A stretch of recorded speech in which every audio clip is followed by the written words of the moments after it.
Leading our service tonight is Reverend Dave Weinrich, a graduate of All Faiths Seminary, and as a professional astronomer, he is grateful for the night skies. Reverend Dave, over to you. Thank you, Reverend Bud. Thank you for joining us tonight. We are grateful for each and every one of you. May this service be a blessing to you. Here is our agenda for tonight. We'll start with the invocation, Reverend Dr. Natalia DeRezendes. Gratitude quotes will be read several times by Reverend Steve Laubenheimer. Seasonal observations, Reverend Dr. Bud James.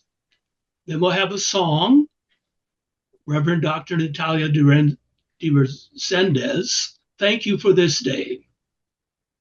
Followed by a guided meditation, Reverend Alisa Parcells. Then we are blessed to have two presenters tonight on the subject of gratitude, Reverend Angela J. Wright and Reverend Don Kunze. We'll hear a wonderful song by Peter Rogina, It's a Wonderful World. Experiential sharing, I will lead. Universal blessing, Reverend Katherine Congdon. Announcements, Reverend Dr. Bud James. And then we'll have the closing by myself. I will now ask Reverend Natalia to come forward and share the New Light Temple invocation. Reverend Natalia is a graduate of the New Seminary and has her master's and doctorate from All Faiths Seminary. She currently serves as our fantastic musical director for the seminary. She's very grateful for her grandson, Nicky Mario. Reverend Natalia, over to you.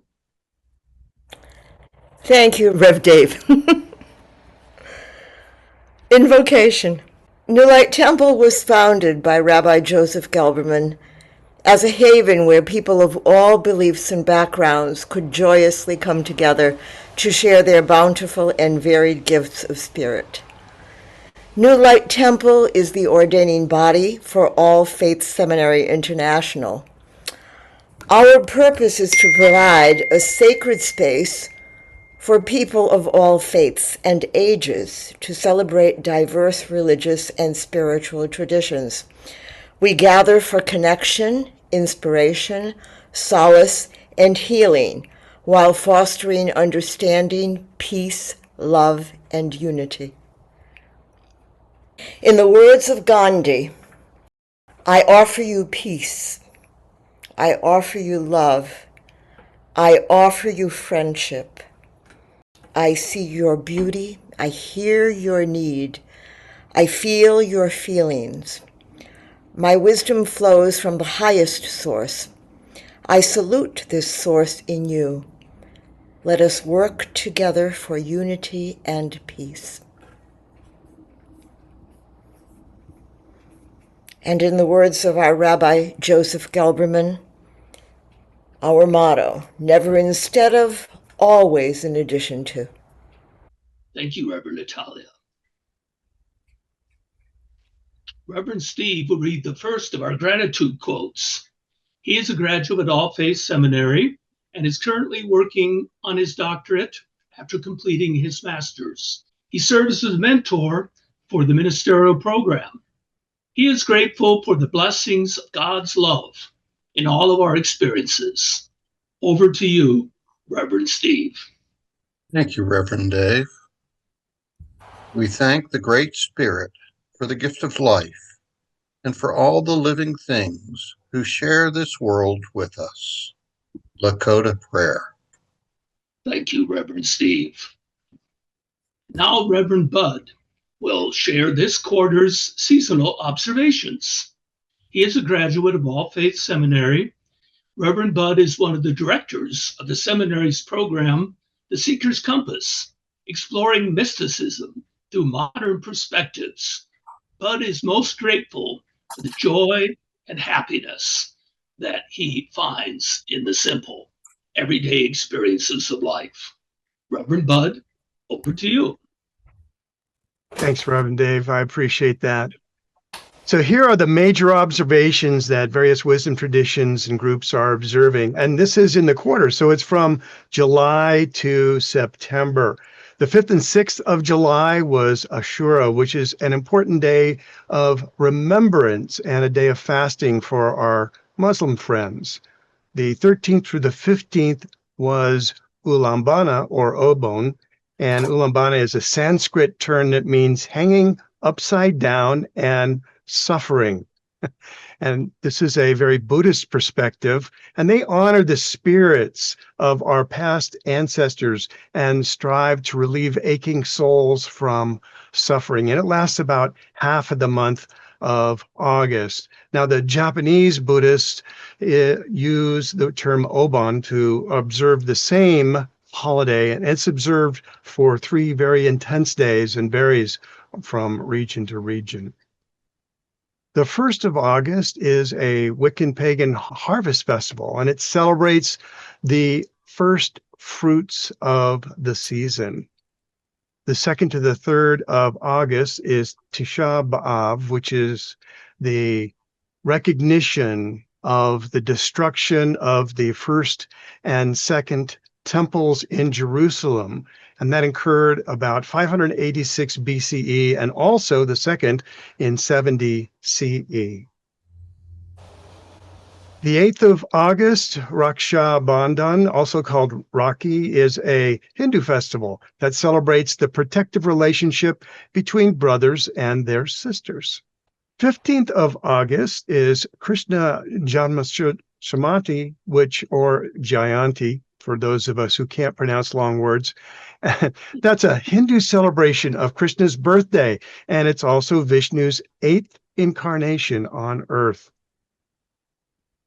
26th will be Hindus' celebration of the birthday of Ganesha, the elephant deity. Ganesha represents wisdom and knowledge, new beginnings, and Ganesha is the remover of obstacles, the patron of arts and scientists, and brings success and positive outcomes.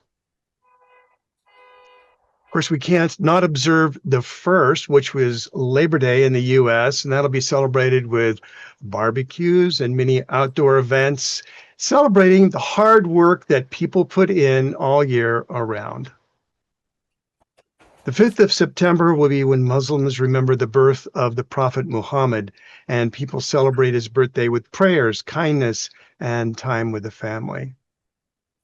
The 22nd of September will be the autumnal equinox, and this is where the Wiccans, pagans, and the astronomers mark the first day of the season of fall. And interestingly, that's when the sun shines nearly equally on both hemispheres. And as you likely all know, when it's fall in the northern hemisphere, it's spring in the southern hemisphere. And so it becomes an interesting observation. Also starting on the 22nd of September and continuing for 2 days, our Jewish friends will be celebrating Rosh Hashanah, which is the first day of the new year for Jewish Americans. It's also called the Day of Remembrance and the Day of Blowing the Shofar. So lots of things to celebrate. Rosh Hashanah and Yom Kippur are 2 of the most important days of atonement that most practicing Jews will observe in the calendar year. And the 22nd through the 30th is Navaratri, which is a 9-day Hindu festival celebrating the triumph of good over evil. And it's worshipped throughout the greater part of India and in the Hindu tradition all around the world. And very importantly, they respect the divine feminine, and it's commonly seen or heard or referred to as Durga or Diva or Shakti. This also marks the beginning of fall. So there you go. Those are our seasonal observations. There's many. Wait till next quarter, and we'll see even 2 pages of them. So there you go. Back to you, Dave. Thank you. Oh, thank you, Reverend Bud. Certainly, there are a lot of things to celebrate during the different seasons. Reverend Steve will now share a gratitude quote. Reverend Steve? Every morning We have 24 brand new hours to live. What a precious gift. Thich Nhat Hanh, Buddhist monk. Thank you, Reverend Steve.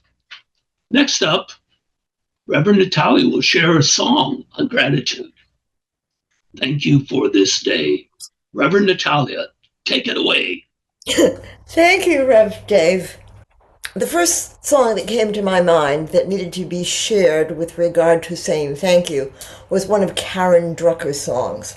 Karen Drucker is this beloved New Thought songwriter, not New Age. I mean, she, along with Danny Nahmad, I think that Karen Drucker and Danny Nahmad are probably the two most prominent songwriters and composers and singers of the New Thought teachings. Her gift distills Spirit's message, and she does it in 16 bars or less every time. This is a very, very simplistic poem. It is just 16 bars. And I'm going to ask you all to put yourselves on mute, if you would, because we're going to sing this together. It's a very, very easy tune with very few words and great connection to the divine and gratitude within. Thank you for this day, Spirit. Thank you for this day. Thank you for this day, Spirit. Thank you for this day. This healing, this healing, this healing day. This healing, this healing, this healing day. Thank you for my life, Spirit. Thank you for my life. Thank you for my life, Spirit. Thank you for my life. My wonderful, my wonderful, my wonderful life. My wonderful, my wonderful, my wonderful life. Now that was just the rehearsal. Now we're going to sing it together. You all ready? I don't have you all up there, so I'm just trusting and knowing that you're all just opening your mouths, your hearts, and all that jazz, and we're going to sing it again. Thank you for this day, Spirit. Thank you for this day. Thank you for this day, Spirit. Thank you for this day. This healing, this healing, this healing day. This healing, this healing, this healing day. Thank you for my life, Spirit. Thank you for my life. Thank you for my life, Spirit. Thank you for my life. My wonderful, my wonderful, my wonderful life. My wonderful, my wonderful, my wonderful life. Hope you all have fun with that. Back to you, Rev Dave. Oh, thank you, Reverend Natalia. Next up, we have two fabulous presenters, Reverend Angela J. Wright and Reverend Don Kunze, both speaking on gratitude. Reverend AJ is a graduate of All Faiths Seminary and is on the board of the New Light Temple. She is grateful for God's grace. Reverend AJ, over to you. Thank you. Hi, everyone. Greetings and blessings. I'm going to start off with my favorite scripture. It's 2 Corinthians 12:9, because I'm always saying God's grace is sufficient, or I'm writing it or whatever. In this verse from the Bible, God tells the Apostle Paul, my grace is sufficient for you, for my power is made perfect in weakness. According to Bible Gateway, this verse is often used to express the idea that God's favor and strength are enough to help believers through any difficulty or challenge they may have. The phrase God's grace is sufficient means that God's favor, love, and power are enough to meet all the needs of a person, especially during difficult times. It implies that even when facing trials and hardships or personal pain, and weaknesses, God's grace provides the strength, support, and resources needed to even thrive. It emphasizes that one's own strength is not the primary source of rather overcoming challenges, but God is the sufficient and empowering grace and force. My grace is sufficient for you. My power is made through your weakness. This shows and illustrates that God's power is most evident when one recognizes their own weaknesses and relies on his grace.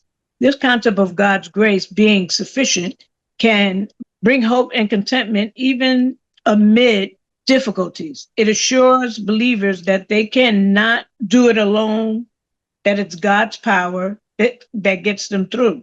My assignment is to know God and to make him known to others. Okay, many thoughts are too small. We try to make plans based on what we see somewhere else. I know that if I come up with something, that's not the best thing. Like I have a community in my head that they all vote that what they come up with is a great idea. And usually it's not. So I'm grateful that I'm not constantly falling on my head believing that this is a great idea, because I used to do that. I still do it sometimes, but I used to do that. In my heart, I know God's plan for my life. All of my experiences in my life has brought me to this point. Hand God the plan. We need someone to fight the lion. Who is it? David? Who will God send to do it? You need courage. I don't need to have so much courage if I stop trying to make plans for God, because I can't do that. When I can be obedient to God in faith, I can surrender. At the point of my surrender, I can go to acceptance. I can give it God in faith. When I take my hands off of the difficult things and give it to God, then he'll give me some details. You know how they say this thing that says God is in the details, or sometimes they say the devil's in the details.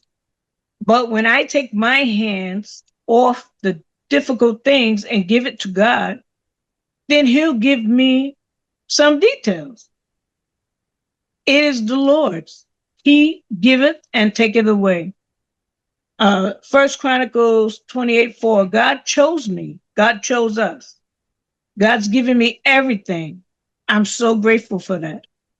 I need to survive a minute at a time. God has a purpose for me that does not fit in my plans. 1 Samuel 17:44 is talking about the battle is the Lord's. It's not mine. His hands and his plans. It's the Lord's. I didn't get through all that I did on my own. I trust God even when I can't trace him. I'm grateful for all he has done for me. His purpose prevails when I surrender and stop trying to be the boss of situations that I'm not the boss of. It doesn't matter all the different wrong things that I did in my life. You know, it's interfaith. I believe in Jesus. I'm a Christian. So those things that I did that people would consider wrong was nailed to the cross with Jesus. I don't have to walk around in guilt or in pain. I'm still alive. And I'm still alive because my assignment is incomplete. I'm grateful to God and I trust him with my life. Death is not scary to me because I believe that when that time comes, I will see my grandparents. I will see my parents. I will see my family. I will see my friends. And for that, I say to God be the glory. I came open-handed with the purpose, but not with God's plan. That's why it didn't work. I don't know. It is difficult to have faith when you're trying to make plans that you're not even supposed to be making, because you're not the planner. God is the planner. God is in charge of the plans. He gives me kisses to help with my discouragement. I believe that my faith in him, all will be well. God's grace is sufficient. So I just want to tell you why do I have all this faith? I have all this faith because when I was a child, my mom taught me who God was. So, and I went to many religions, like Baptist, and then I was a Jehovah's Witness, and then I was like everything. So I needed to be an interfaith reverend. I don't judge anybody for their beliefs because I think everybody should have them. God is whatever you need God to be. And I always use the example. I say, I have lupus and I have Sjogren's syndrome and all this other stuff. Sometimes God's name is chair. You know, they want to walk around and talk about what God's name is. God's name is chair when I'm in pain and I need to sit down. And I love him for that. He is everything that I need him to be. The realities of all that I went through, like I was a heroin and cocaine addict when I was 17 years old.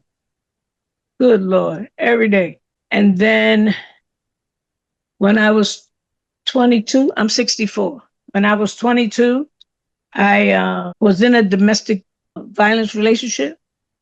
I was stabbed in my chest and I was shot in my back, right? By someone who said they loved me. God brought me through every single thing, addiction, like all the stuff I go through. But I've been having surgeries for the last 5 years. I think I had about 13 by now. The last 2 I had in March and April was spine surgeries. And I'm walking. It still hurts, but I'm walking. It's not like it was. And I'm so grateful for that. Like when I go to church and everybody's saying, you know, when you say a prayer and you say, oh, thank you, God, for waking us up. And thank you for the food and thank you for the clothes. And then they say, thank you for the activities of my limbs. I used to say that because everybody else said that. But it hits different when it's a possibility that you're not going to walk again. When I say, thank you for the activity of my limbs, I'm positive that that's what I mean. Because it didn't have to be. It didn't have to be like that. Like I said, I'm 64. I thought that I was going to die by 25. So God doubled it. That's what I mean. Like he gives me kisses. Like something is wrong and then something will appear and it's something good. And I used to get angry with him about that because I think that everybody should have a personal relationship with who and what they believe in. God is my best friend. We talk and I talk to him like I talk to him. I was having all these surgeries and doing all these things. And I'm like, God, what are you doing? Like, what are you doing? And then I realized whatever happened, like my mom died and it was so many people whose mom died. And I was like praying with them and doing all these different things. Like no matter what was going on, I was going through it too, but I still had to do it for them. So I wanted to know, God, why are you doing this? And you know, people talk about near-death experiences. I had a few, but I actually died a few times and they brought me back. I'm so grateful that he loves me like that. And I'm so grateful, even with everything going on, I'm glad that my assignment is incomplete because I got things to do. So I just want to encourage everybody that when you feel something pulling you in your heart, how do you know it's not God? asking you to do something. Sometimes I say, what do you want me to do now? What do you want me to do now? I mean, I have even asked, are you letting all these different things happen to me so I could be strong for somebody else? So if somebody else is going through, they can say, oh, well, look at Reverend AJ. She's still alive. I said, because I didn't sign up for that. And he said, yes, you did. The moment you said yes, you signed up for that. So I accept it. I accept it. But I think what's happening is I'm getting more in tune that his grace is sufficient. And I'm so grateful for that. I'm so grateful for that. I could have been out of here so many times. But when something occurs or when I'm trying to figure out something and make a plan for him, I have to remember God's grace is sufficient. Why are you doing that? I just want people to have love in their heart sometimes. Some people just don't. And I don't understand that. And I don't understand everything that God does. But I trust him so much that even when I can't trace him, I know it's something good going on because he always takes care of me. I'm grateful for that. So that I can help other people, bring souls, do something to make the world better. I always say that I love everybody. I do. I don't like everybody. I don't like behaviors and all this other stuff. No, I don't like that. But I love everybody. I do. And they said, well, how can you love people that you don't even know? I said, well, people hate me and they don't know me either. They hate me. I'm Black. I'm a woman. I'm gay. In a marriage with a woman. That's 31 years. So if it's wrong, how did we get to 31 years? I don't understand that. But the point is, because I believe God's grace is sufficient, I don't try to understand a bunch of stuff that I need to understand. I take it one day at a time. And when he tells me whatever he tells me, I am obedient and I do it. And it always comes out. You know how somebody tells you, oh man, something told me not to go around that corner. What do you mean something? Like, that always happens to me, but I call it God in my own voice. If it said, AJ, do not go around that corner, guess what? I don't go. If I don't go around that corner, and I'm safe. But if I don't listen, and you got to have a connection with a power greater than yourself to do that. So I'm grateful for this platform. I'm grateful for AFC. I'm grateful for NLT. And I think it's wonderful. Thanks. Blessings. Thank you, Reverend AJ, for that inspiring message. Reverend Don will give us our second presentation on gratitude. He is a graduate of All Faiths Seminary and serves as a mentor. He is on the board of NLT and is greatly interested in science and spirituality. Reverend Don is grateful for life. Reverend Don? Thank you, Reverend Dave. You'll find my interest in science coming into this little presentation here. I'm talking about exploring the power of gratitude. The quote is by Friedrich Nietzsche, it says, the essence of all beautiful art, all great art is gratitude. It's something to meditate on. A couple years ago, I gave a talk on gratitude. It was the story of Jon Mundy. And I'm just going to give a very brief summary because I'm not going to go into any of the details. It was a tale of suffering and redemption. And notice the date, January 1st, 2008. He had just experienced the worst year of his life in every aspect, professional, health-wise, in his relationships, his personal life. And he had just lost his girlfriend had just dumped him 10 days earlier. And here it was New Year's Day. And they had planned to take a walk up to the mountain that overlooks the Pasadena and the LA area. And walking up the mountain, he took it's about a 3-mile hike up to the top, and then he was going to hike into the Angeles forest. At the top, there was an old hotel, now decrepit and broken down. He passed that and entered into the wilderness of the Angeles National Forest. And he thought about how he was such a loser and how his life had amounted to nothing. He thought back to when he was in his youth and how he dreamed of being a writer, and he had ended up being a lawyer because responsibility and requirements of supporting that led him to a different path. So he's getting late in the afternoon and he feels he has to get back because the sun sets a little early in January. And he heard a voice, and the voice was very clear. And he looked around, but there was nobody there. And the voice said, until you learn to be grateful for the things you have, you will not receive the things you want. So if you want to hear the whole story, you can go to his book, 365 Thank Yous, because at the top of the mountain there, sitting at the worn, broken down hotel, he made a vow to himself that he would write 365 thank you notes, one a day for a year. And it changed his life. Suffering is an inherent part of the earth experience. All traditions, religious, spiritual, or philosophical, make a point of this.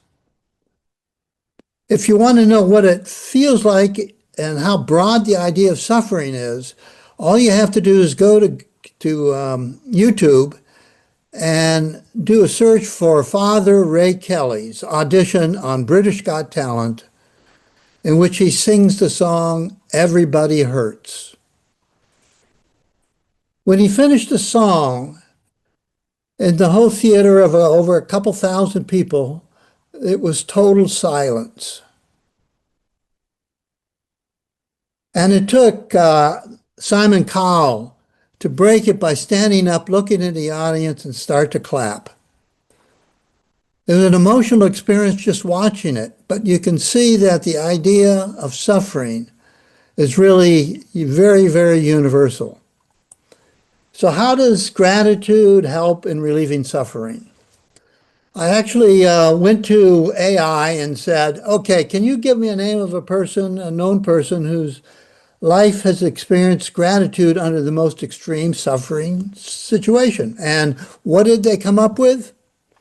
Viktor Frankl. Now, last time I read his book was in the 1960s, and I found it in my bookcase. I noticed that the price on the book was only $2.75. But Viktor was one who was born to be a therapist. As a teenager, he corresponded with Sigmund Freud. And when he was in medical school, he founded an organization to youth counseling because there was an extremely high increase in suicides around time of exams and report cards. And so he founded this organization in order to address the problem. And the year after he left and graduated with his medical degree, in Vienna, there were no student suicides. So he was really destined for this life. He went on in his late 30s. His family, he was in 1942, his families were taken by the SS and put in various prison camps. So how are the opportunities of gratitude offered in the cruelties of a prison life? Well, as he said, we're all grateful for the smallest of mercies.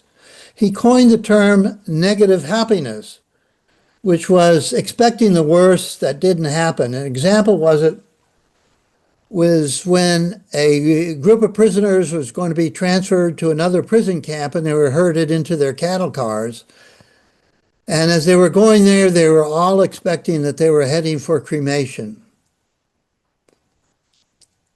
And when they arrived in the station, looking through the slats of the prison card, they noticed there were no smokestacks. and a big celebration broke out. It was something that didn't happen. Their life was spared for now.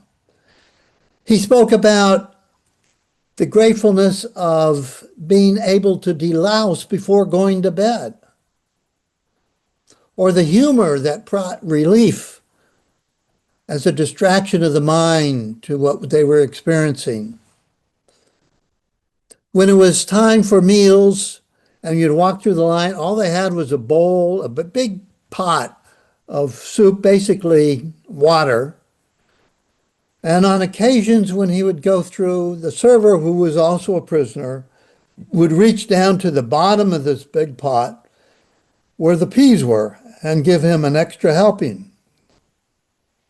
Being sick was another way of celebration because it allowed you to stay away from the work details outside of camp, which were very painful, particularly in the winter. And then there was the natural beauty when you were out beyond the confines in the camp and you saw the night stars or you saw a bird land on a pile of dirt that you had been digging. There's a story told by, about the time in the sick ward in which the doctors who were identified as doctors spent a lot of time in the sick ward. And there was a woman there, she was in her probably late 20s, and she knew her end was coming up. And Frankel went around giving comfort to people who were on his group of individuals that he served. And as she was looking out the window, it was really not a window, it was just a crack in the hut. She said, "There's a tree over there, and I see this branch," and that's all she could really see, and on the branch were a couple flowers. And she says, "I talked to the tree. It's my only friend in my world of loneliness." And Victor said to her, "Well, what does the tree say?" And the tree says, I'm here, and I am eternal." Act of caring and kindness provided by very few other prisoners to their fellow prisoners was another area of which gratitude spoke very, very loud. So what were the lessons from the death camp? One is one's freedom that can never be taken away is to choose one's attitude in any given circumstance. This is a Course in Miracles thought as well. And when you're no longer able to change a situation, we are challenged to change ourselves. One of Viktor Frankl's favorite authors was Friedrich Nietzsche, and he quoted this often in his book, "Those who have a why to live can bear with almost any how. If there's any meaning in life at all, then there must be meaning in suffering." Yeah. He found that the camp was almost a laboratory for him. One of the things that he had as a why is he brought a manuscript into, when he was captured by the SS, he brought this manuscript in, which of course got removed from him, and he always wanted to finish it. So life became a laboratory for him and became a motivation for him to survive. And he observed that prisoners who had a moral or spiritual foundation were much more likely to survive than those without. Here's a couple moments of enlightenment, which is really a connection to divine that he had. The first one was he was out for field duty when they were going to leave the camp early one morning before the sun came up, and it was winter. You're walking and there are patches of ice, and the light was beginning to glow. And he was thinking about his wife. Now remember, he had only been married 6 months when they were captured and taken into prison camps. And he saw his wife speaking to him, and he spoke to her. And he saw her smile. And he saw her understanding. And as the sun began to rise, he noticed her face was more illuminate than the sun. And he understood how a man with nothing in the world could experience bliss. For the first time in my life, he said, I saw truth, that love is the ultimate and highest goal to which man can aspire. The other quote occurred when it was towards the end of January 1945, and there was a sense that the war was heading for an end. And as a medical doctor and working in the sick area, he and his other medical doctors would often take persons who had died outside of the camp to bury them. And they thought that this is a good opportunity to escape. Nobody's really watching them. And he had promised, though, a fellow prisoner who came from Austria, as he did, and he had committed that he would stay with him to the end. And he was feeling very guilty. And when he walked by this guy could read it on his face. And he said to him, you're going to leave too, aren't you? And he was feeling very, very upset. And he made the decision that he was not going to leave. So he went, and as soon as he told his fellow escapee that he had made up his mind to stay with his patients, the unhappy feelings left. And he said, I gained an inner peace that I had never experienced before. These are moments in which gratitude connects you to the divine. So here was a universal paths that gratitude provides for survival. One, it offers a different perspective and a source of hope. And it's an experience that promotes attitude change. It builds resilience. In fact, studies today have shown that people who have taken up a very strong practice of gratitude actually enhance their immune system because within their brain, there are changes made. It also cultivates service, support, and community, which are essential in surviving. So let's talk about a little bit, this is the science part, the science of gratitude. Albert Einstein said, everything is energy, that's all there is to it. Match the frequency of reality you want, and you cannot help but get that reality. It can be no other way. This is philosophy, this is physics. Nikola Tesla emphasized this one point, that if you were to find the secrets of the universe, think in terms of energy, frequency, and vibration. He went on to say, the mystics and the challenge of going beyond classical science is represented by this quote. The day science begins to study non-physical phenomena, it will make more progress in one decade than all the previous centuries since existence. So what is your frequency? One's consciousness carries a frequency determined by the thoughts that comprise one's beliefs. Thoughts are ideas as well as things. Spiritual thoughts are high frequencies and ego thoughts are low frequencies. Obviously, our experience in low frequency, it's a very dense world. We exist in the third dimension. Gratitude is an expression of the law of cause and effect. It's the most profound law in spirituality. It is experienced as the law of attraction. What comes around goes around. What one reaps, one sows. It's the karma. It's the circular experience of energy. Recognize that thought, both conscious and unconscious, is the creative force, the starting point of cause. What you give yourself, you receive. for perception is the mirror of your mind.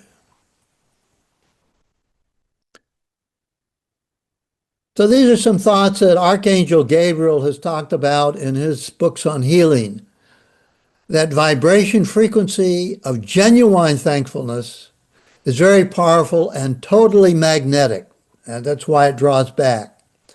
Thoughts are prayers, instantly answered and waiting for acceptance with a heartfelt thank you. It is that simple. Gratitude thoughts must come from the heart with a child's anticipation, otherwise they will lack the energy to manifest. So do not make the mistake of thinking that you have to figure out how thoughts will return. Leave it up to the universe to handle. It will handle the details. Your job is to think wisely and trust. So a final thought in conclusion comes from A Course in Miracles. The mind is very powerful and never loses its creative force. It never sleeps. Every instant it is creating. It is hard to recognize that thought and belief combine into a powerful surge that can literally move mountains. It appears at first glance that it's hard to believe such power about yourself. Is it arrogance? But that is not the real reason you do not believe in it. You prefer to believe that your thoughts cannot exert real influence because you are actually afraid of them. They may allay awareness of guilt, but at the cost of perceiving the mind as impotent. If you believe that, you will think it is ineffectual, and you may cease to be afraid of it, but you'll be hardly likely to respect it. There are no idle thoughts. All thinking produces form at some level. So these are the gifts of perspective of gratitude. Be very, very aware of your thoughts. And with that, I thank you, and I turn it back to you, Dave. Thank you, Reverend Don. Reverend Steve will share another quote on gratitude. Thank you, Reverend Dave. If the only prayer you say in your entire life is thank you, that will suffice. Meister Eckhart, Christian mystic. Thank you, Reverend Steve. Next up, Reverend Natalia will introduce our next song. Reverend Natalia? Thank you.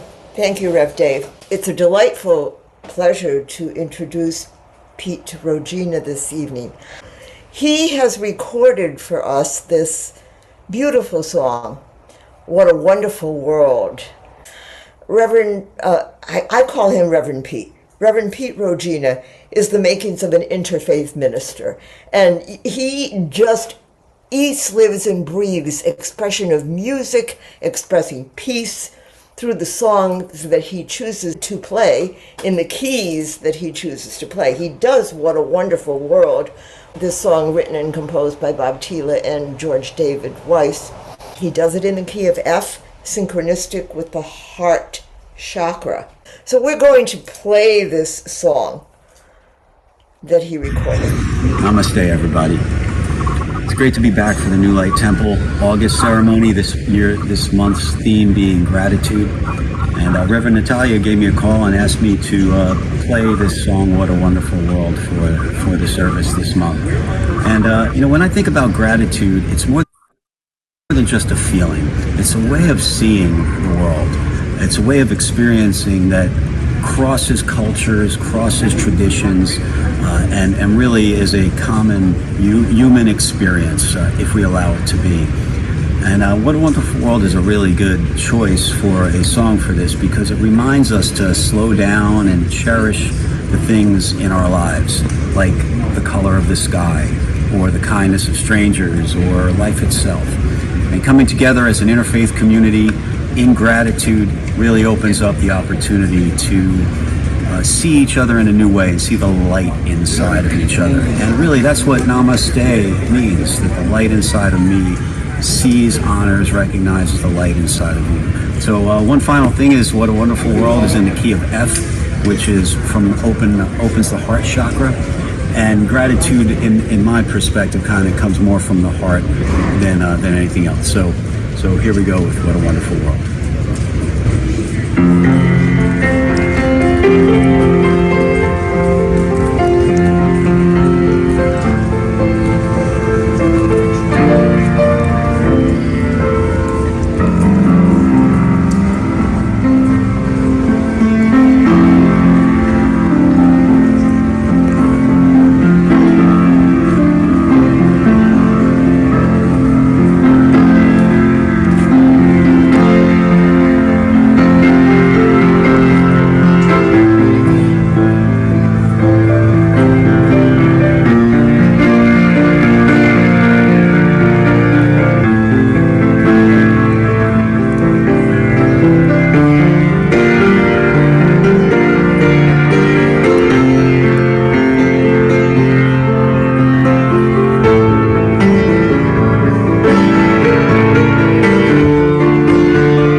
thank you, and I am very grateful for this beautiful 8-foot piano at Bell Works in Homedale, New Jersey, but mostly for Teo, who is a cameraman tonight.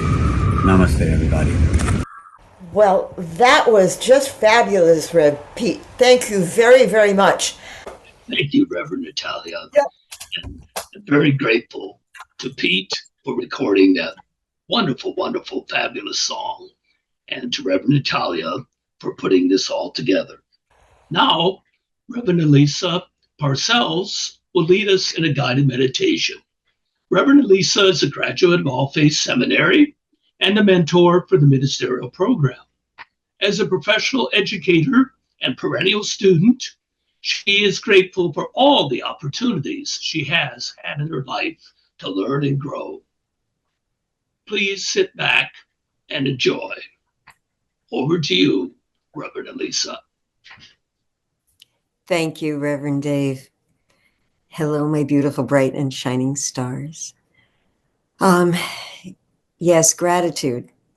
We know it's an emotion, and it's also one of those very powerful universal feelings. It's a state that we enter often unconditionally and by chance, and often accompanied by other emotions when we experience a moment of awe, wonder, or joy, or when we receive a gift, a favor, or a kindness, or many times when we experience relief from a difficult situation or find a solution to a problem. And we can also experience gratitude intentionally. And when we're mindful and noticing or remembering good and positive things, that's why many people keep gratitude journals for that purpose. But we don't usually experience gratitude in the midst of a crisis or when things are challenging or worse, or when we're faced with sorrow or despair. And it is in those times that gratitude can be a turning point. In those times, it becomes even more meaningful and transforming because, as we also know, being in a state of gratitude connects us with the divine. In those dark moments, gratitude becomes the conduit connecting us to the light, to Creator. It doesn't mean that we negate our feelings of despair or sorrow. It's in addition to them when we can bring in the light and allow the light to do its job, to shine through our darkness and be our beacon, our guide, even our salvation. Pablo Neruda knew this, and in his poem, Horses, he teaches us how to do this, how to find the gratitude, the light in dark moments.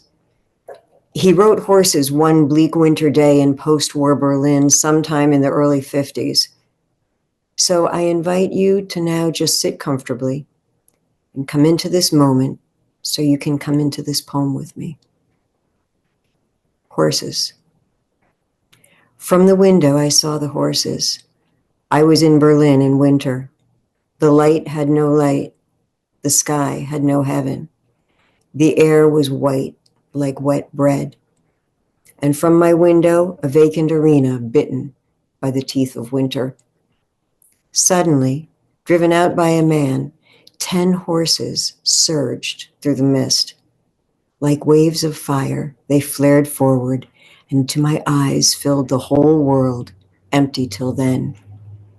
Perfect, ablaze, they were like 10 gods with pure white hoofs, with manes like a dream of salt. Their rumps were worlds and oranges. Their color was honey, amber, fire.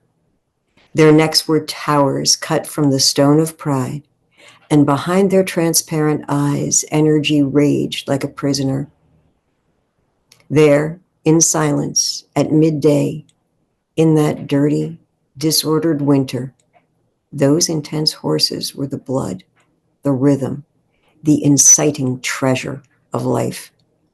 I looked and was reborn, for there, unknowing, was the fountain, the dance of gold, heaven, and the fire that lives in beauty. I have forgotten that dark Berlin winter. I will not forget the light of the horses. So now I invite you to just take a moment to remember that everyone and everything is a bright spark of the Creator. Take a look around you and find something that connects or reminds you of a person or a situation or a time that brings light and gratitude. I invite you to find your horse of light. For example, I see on my table a piece of polished Montana agate I bought last summer Well, I was on vacation with my daughter in Glacier National Park. It was an amazing, awe-inspiring experience. And I'm so grateful for her, our trip, and our time together. So I conjure that feeling and fill myself up with that gratitude and the light it brings. A different kind of example. I know even if I don't see right now those beautiful maple trees outside my window because it's dark, but I know they're there. And I've seen their huge leaves lifting in the wind. I love those maple trees. I love how the late afternoon amber light spills on their leaves and how they turn all gold in the autumn. I conjure that feeling of gratitude for them and fill myself with it and the light it brings. And I notice too, when I do this, I'm so present in gratitude that there's little room for anything else. So in your moment, let your eyes or your imagination find something to connect with, something to be your horse of light, and be in that light of gratitude, knowing that it all comes from God, because all is light, all is love, all is God, and in that is gratitude. I invite you now to please close your eyes if you haven't already done so. Do a quick body scan starting at your crown. And just go all the way down. Notice any place you're holding tension. Release and relax. Relax your eyes and your eyebrows. Relax your jaw and your tongue. Relax your neck and shoulders. Just go down and release and relax. Breathe in. Release and breathe out. Breathe in. Release and breathe out, and go to your heart center. Breathe in the light of your special gratitude into your heart center. Feel it there and let it flow through you. And when you breathe out, share the light of this gratitude with all.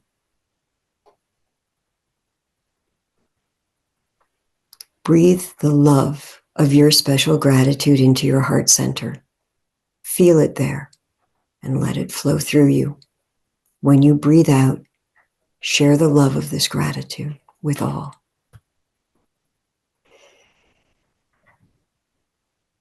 Breathe the grace of your special gratitude into your heart center.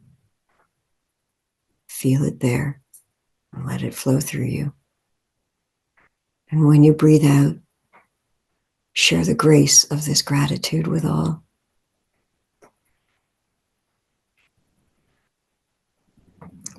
Breathe in and be this gift of your special gratitude.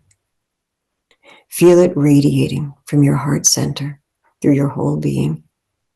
And as you breathe out, imagine your gratitude is concentric rings rippling out in constant, loving, glowing, resonating, repeating ripples from the endless, bottomless well of your gratitude that is always replenishing, always overflowing, always radiating out from your heart center. Be your glorious divine gift of gratitude. And now, just rest here for a few minutes in your special gratitude.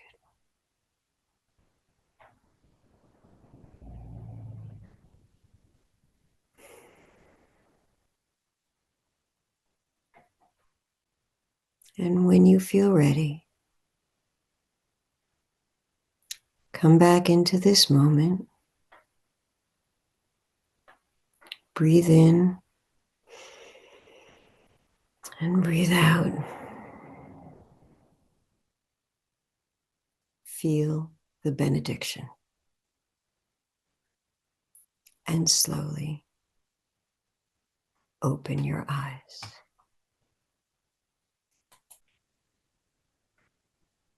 Namaste, my beautiful, bright, and shining stars. Thank you, Reverend Dave. Back to you. Thank you, Reverend Alisa, for that wonderful, wonderful meditation. Our next quote on gratitude, bring forward Reverend Steve. Thank you, Reverend Dave. To give thanks to God is to recognize his laws and rejoice that they hold true. A Course in Miracles, Workbook Lesson 123. Thanks, Reverend Steve. And now we're looking forward to hearing from you on this month's theme. Our question for the evening is focused on our theme. What has been your experience of gratitude? We ask that you briefly speak from your heart, sharing your feelings, sensory experiences, practices, and your thoughts. We'll start with Reverend Katherine. Thank you, Reverend Dave. Well, first off, I'm really grateful for this service, and every single part of it was just really wonderful. I think of a particular instance in my life when things were not going well, and a family member was doing a lot of self-destructive things and disappearing, and it was a really traumatic time for me. And at that time, I had to be in contact with God, my higher power, universal life force energy. I had to be in contact every second of every moment of the day because I was in such psychic pain. And through various means, I finally came to recognize that I had to focus on myself, and I had to kind of let go of the decisions this person was making. And even though it was still painful, to try and find something joyful or to be grateful for in each day, whether it was maybe finding a butterfly, flying in the backyard that was very beautiful. So I've tried to keep gratitude in my life since then. Of course, I can't do that every moment of every day. Things happen. I'm driving on Long Island. But I'm grateful that there aren't more accidents. How about that? So that, to me, is, keeping that in the forefront, keeping perspective on the meaningful things in my life. So that's my share on gratitude. But God has helped me to keep that gratitude going and provide opportunities that I'm really thankful for. So thanks. Thank you, Reverend Katherine, for that, your experience of spiritual gratitude. I'd like to share something. I'm Jane. Yes, please. Yes, please. I like your Jane from Maine. I really like your name. Thank you. I'm grateful to be here in Maine this beautiful summer. I tend to feel pretty grateful for so much. But a mentor of mine a while back suggested that I write down and speak out 3 gratitudes each day and share them. And so having to verbalize 3 particulars every day that I was grateful for brought an enormous amount of joy to me. So just thought I'd share that. Thank you. Thank you, Jane from Maine. And that's something we could all learn to do. Reverend Steve. Thank you, Reverend Dave. I recently had to make a trip down to Florida. My brother had become ill again and had his 3rd admission to the ICU within the last 6 months. And I got to go down there, be with him, and the thought came to mind when the family asked me to pray, what to pray for. And I came up with a prayer to ask God that his will be done and that my brother experience whatever it was he was going to experience as quickly as possible and have as less amount of impact on him and his family as possible, whether that be to recover or whether that be to transition. And as I was there, he had an incident in the evening where he had to be converted on his heart rate. So I ended up spending the entire night with my brother in the hospital. And the next day, as I was reviewing the labs with his physicians, just noticed that his liver was shutting down, his kidneys were shutting down, his stomach had quit moving, so it is, he developed an ileus in his gut. So I basically sat down with the family and kind of prepped them for the fact that the end was near and that I felt that this was probably God's will. And I was able to be there with my family, my brother, his wife, as we took him off of life support and see him take his last breath. And I was very grateful for the blessing that God gave him to relieve him of his suffering and to return him to unencumbered freedom. And I shared that with the family, and it brought some solace to them since he had been bedridden for several months. So I'm always grateful for the blessings that God gives us, even though they don't look like blessings right initially, but they always are. And thanks for letting me share that, Reverend Dave. Thank you, Reverend Steve. And it looks like we have time for one more. If there's anyone else who would like to share tonight about their spiritual experience of gratitude. Hi, Yes, this is please. Tamura. Tamura, I please. just say, I just had a little health problem today, and I'm going to be having a little biopsy, but I'm glad that things are moving along, and soon I'll know the answer. And I'm grateful that it makes me realize how precious each day is. Thank you. Thank you, Tamara. Well, now it looks like we're out of time for our sharing, but all of you can be thinking about some of your own experiences. Now we have our final gratitude quote, Reverend Steve. Thank you, Reverend Dave. If you are grateful, I will surely increase you in favor. And that comes out of the Quran 14:7 by Sufism. And back to you, Reverend Dave. Thank you, Reverend Steve.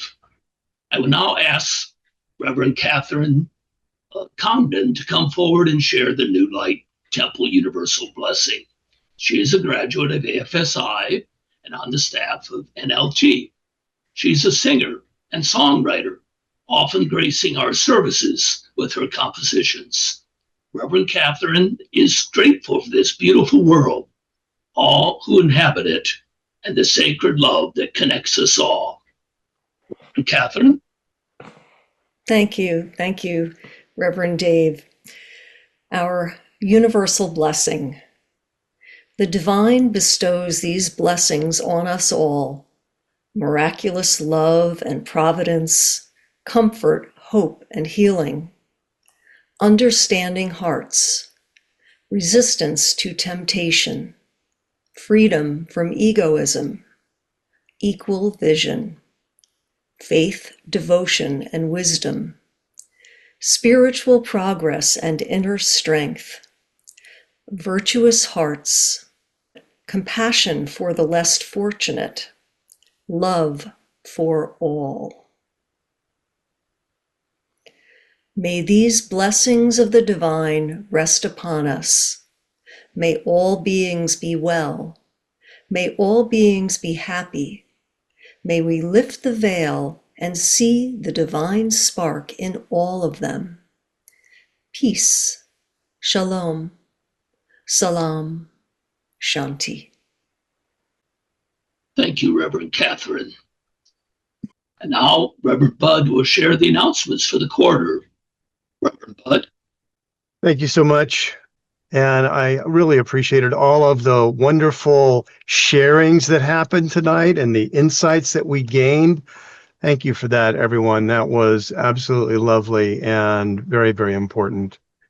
First up, in December, on the 3rd, Reverend Natalia and I are going to be leading our service on joy and peace. It's our biggest service of the year. It's going to be a musical extravaganza, as we all know, and it should be absolutely lovely. And if you feel like you would like to come forward and share a song, a poem, a prayer, or anything to participate in our service, we'd love to have you. We'd love to have you be there. All Faiths Seminary is starting up a new set of classes in September. And of course, they offer all 3 traditional degrees: Interfaith Minister, Masters of Divinity, Doctor of Divinity. And you can also focus on one of the key electives. So if you are absolutely drawn to really explore all of the wisdom traditions, you can look at our comparative religions track. A Course in Miracles is a deep dive into the Big Blue Book and an understanding from many different authors of the Course.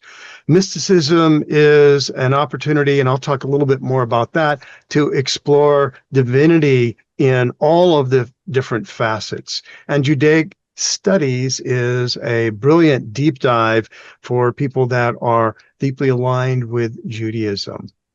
The mysticism track is really fun and powerful. I'm one of the co-directors of the track. And a lot of questions have come up to us over the years. What did the ancient mystics do to get closer to God? What are the modern mystics doing? How do I get closer to the divine in my own path? And if those are interesting to you, then perhaps the mysticism track might be something that you are interested in. And if you don't want to take the deep dive and go into a full program, we also offer on a monthly basis the Seeker's Compass. It's part of the program. And we interview, it's a 2-hour exploration. We interview modern mystics.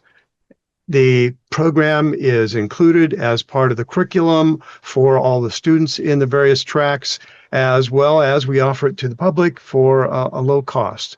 And if you're interested, you can go to allfaithseminary.org and find out more. And there's also a link directly there in chat, so you can take a look at that.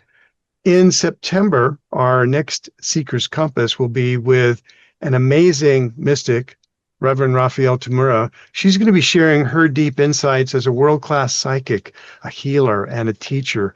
She's going to talk about her path through life, her very long journey to awakening. And she'll also be opening the compass with a very powerful meditation, one that I would encourage all of you to experience. If you're interested in what she offers, you can go to livethemiracle.com and look at the different options there. There's free courses that she offers online and a number of classes that are free as well as low cost.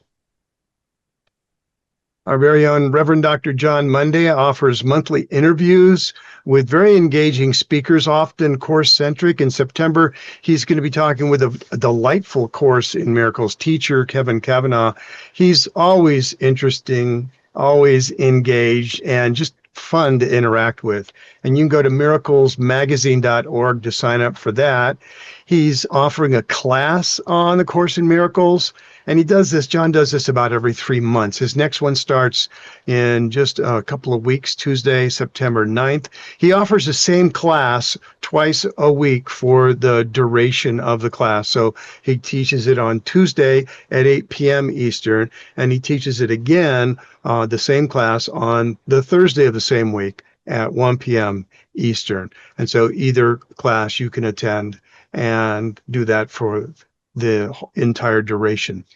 You can go to miraclesmagazine.org to sign up, and his focus will be on the 10 characteristics of a teacher of God. And I can tell you that that is a very, very powerful concept that's in the Manual for Teachers of the course. A fun program that's going to be free is on September 14th. They're calling it Octogenarian Sunday, and it's an opportunity, and a very rare opportunity, to listen and engage with 4 lifetime students and teachers of the course who've all been studying the course for 40, 50 years. And you can go to miraclesmagazine.org to sign up for that. Dr. Keith received his Interfaith Masters of Divinity and, of course, a minister's program at All Faiths Seminary, and he's the author of Kriya Yoga for Self-Discovery. He's in the same spiritual lineage as described in the well-known book, The Autobiography of a Yogi. And he's got classes that he offers every quarter. His next one's coming up in October. And if you're interested in really learning how to go deeper into your meditation, this is the program. He does a terrific meditation program that allows you to really connect with yourself and the divine.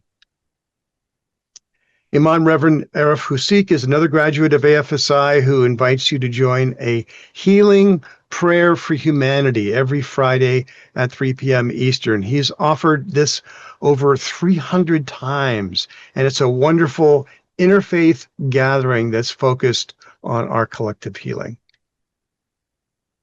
And that's it for our events. If you have anything that you would like to share, feel free to email it to us. We can include it in our next program, nlt@allfaiths.online. And Reverend Dave, back to you. Thank you, Reverend Bud. And thank you all for joining us for this service. We hope that you have been inspired and that you will join us for our next New Light Temple service in December.